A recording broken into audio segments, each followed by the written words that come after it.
So, Neighbours. Yes, I know. It's a guilty pleasure for many. Quite embarrassing to admit, but this feels a bit like confession camp for me actually. But it's a thing I've lived with for 30 years and something that I can't get rid of. It's almost an obligation to me now. So, how did I start watching? How did I become obsessed with this daily melodrama from the wonderful land of Oz? Well, I was 7 years old and I was sick from school. My mother was obviously quite bored one afternoon and decided to put on daytime BBC One. There wasn't much to choose from in those days.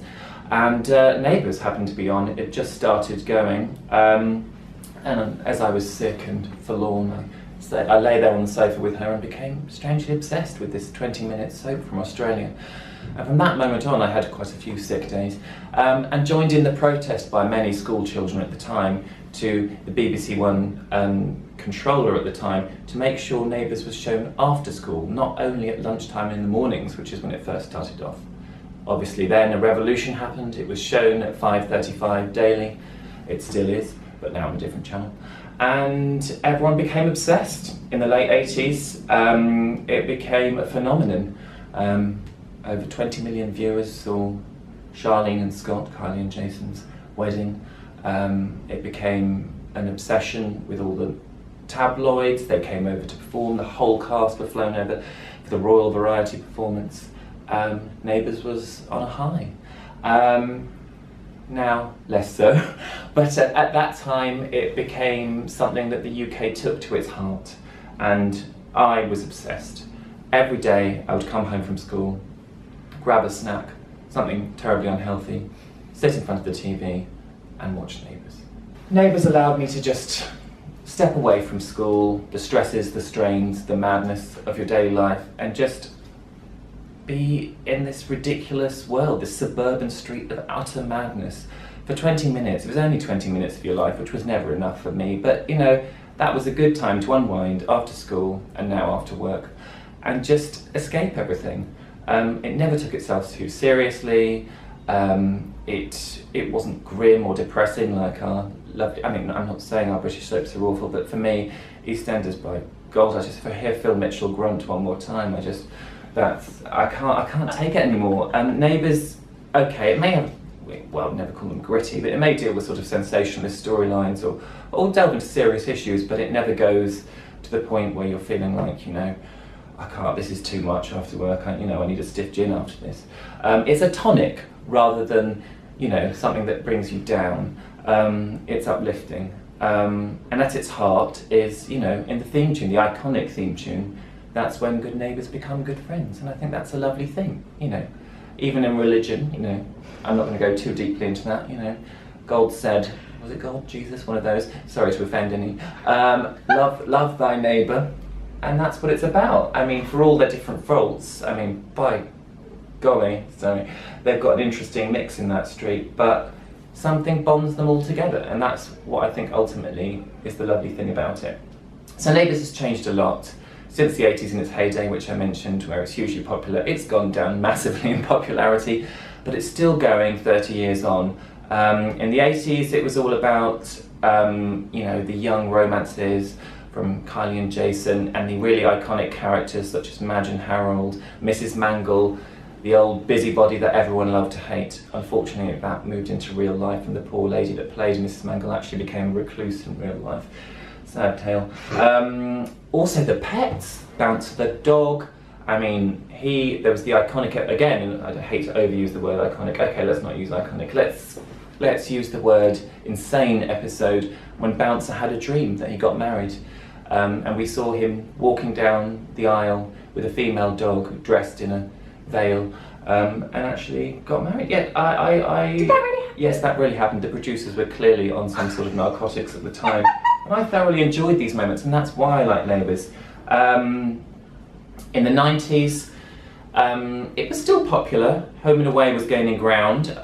I have to say that Home and Away to me is sort of, you know, its evil neighbour really, its evil twin. I mean, it spawned Home and Away by its popularity, and I do know that a lot of people love Home and Away, but for me, Home and Away, although it may have been a lot more dramatic and maybe more pacey and exciting at times, For me, it lacked a sort of self-awareness.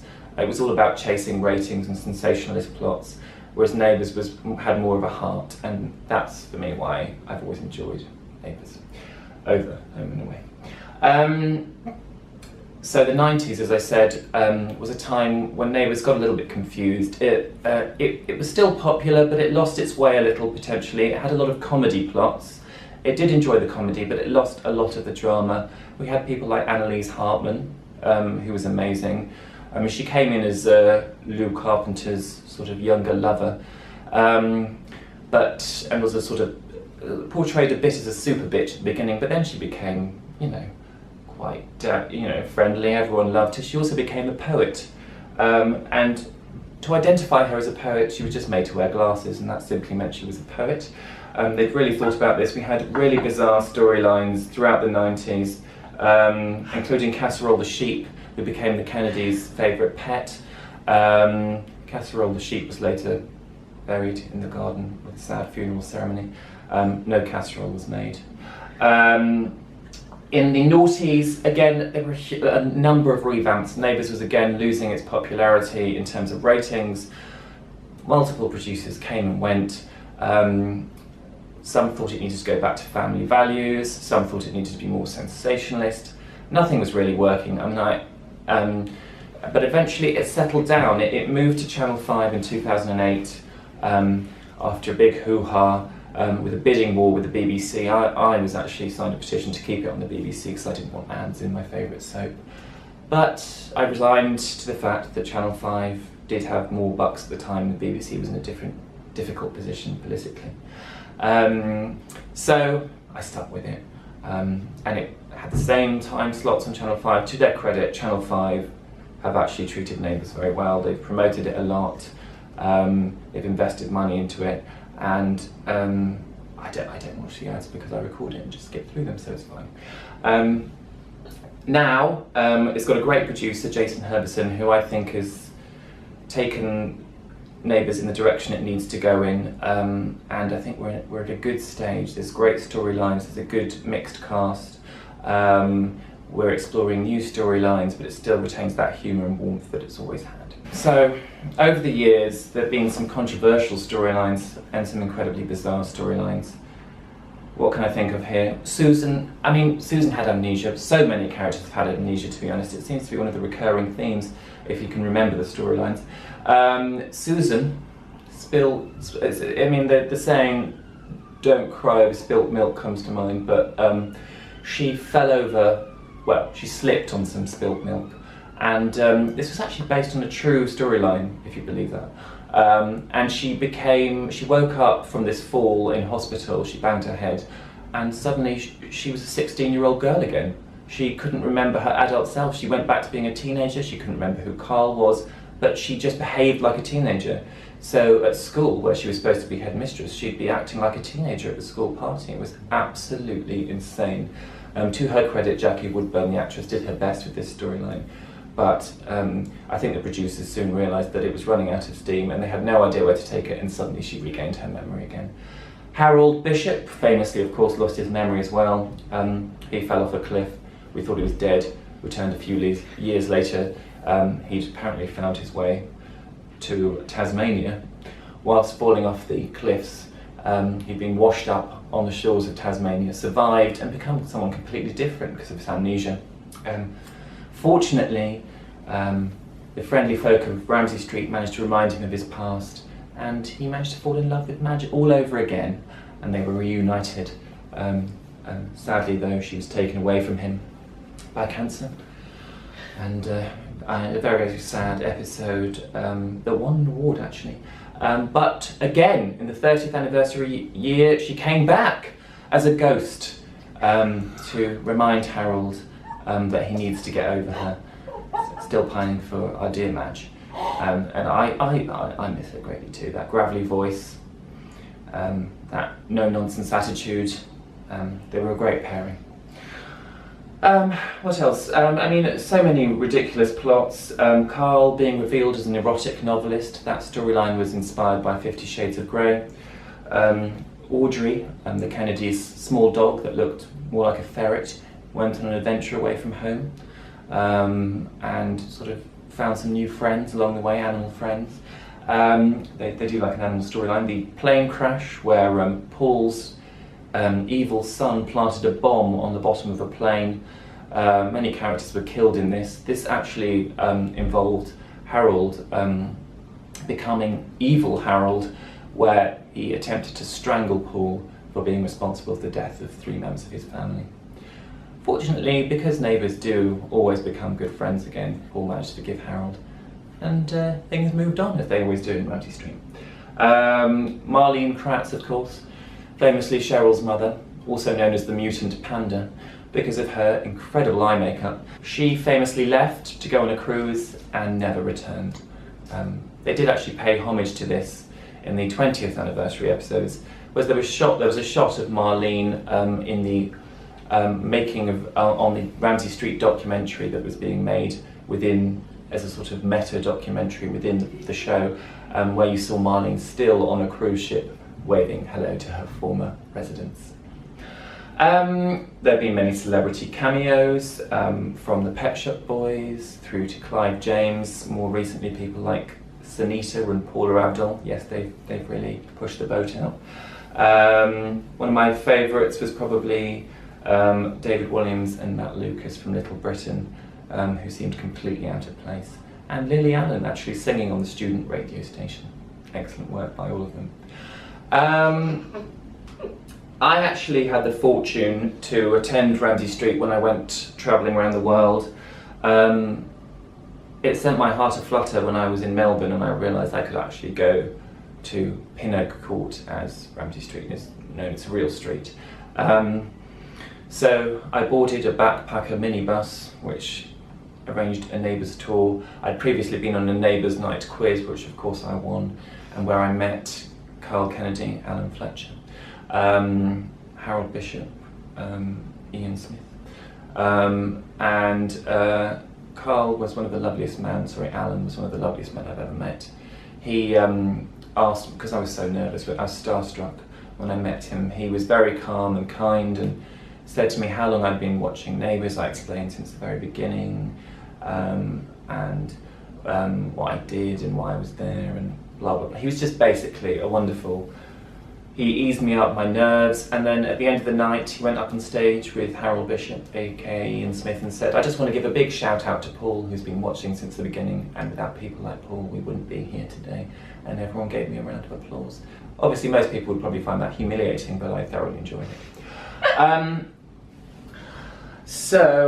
Yes, the pilgrimage continued when I went to visit the street, and they happened to be filming a behind-the-scenes documentary on the street that day, which was even more exciting, and I met Lynn Scully, another infamous character who was also in love with leopard skin. She was wonderful to meet. I got to hold the Ramsay Street sign. My life was pretty much complete.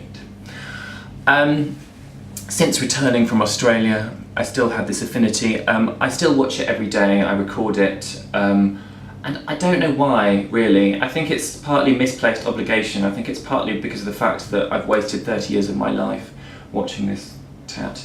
But also because, you know, still, like it was after a day at school, it was a place to unwind. Still now, I come home, and it's utter nonsense, but it's brilliant nonsense. It's self-aware, it knows when it's being ridiculous, it gives a sort of winky smile to the viewer, and it's just got that great balance of humour, drama, excitement and complete madness that I crave, and it's only 20 minutes, so you know, you can get on with your life. I may have forgotten some other legendary characters from before, so I'm just going to quickly mention some. Obviously I should have mentioned Toadfish, who, you know, he's grown up on the show. He was looked after, fostered by the Kennedys after Angie Rebecca and Big Kev abandoned him. And he had his infamous mullet, which was trimmed off in a special episode in slow motion by Lou Carpenter.